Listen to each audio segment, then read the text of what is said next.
बिस्मिल्लाहिर्रहमानिर्रहीम। आज हम बयान करेंगे दरख्तों, फलों, बीजों, खेतों, अनाज, हरियालियों, सब्जियों, बाहों को ख्वाब में बयान करने का दूसरा हिस्सा।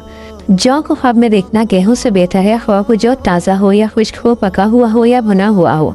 जौ ताबीर के लिहाज से भलाई और पाकीज़ा रिज़्क़ की दलील है, इसके लिए जिसने इसको खाया या हासिल किया।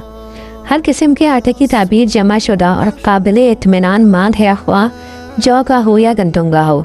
और ख्वाब में गल्लों का आटा देखना रोटी देखने से बेहतर है, क्योंकि रोटी आग को छूती है और साफ रोटी की ताबीर काबिल इत्मीनान माल है, और ये कि जो इसको खाएगा अच्छी ज़िंदगी गुजारेगा।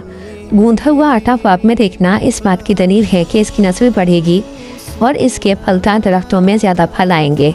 अगर किसी ने ख्वाब देखा कि वो आटा गूंद रहा है तो ताबीर ये है कि इसकी नस्ल बढ़ेगी और फल मिलेंगे और खेती में तरक्की होगी, और ये कि वो शख्स मेहनत और मुशक्क़त के बाद रिज़्क़ पाएगा। और चावल को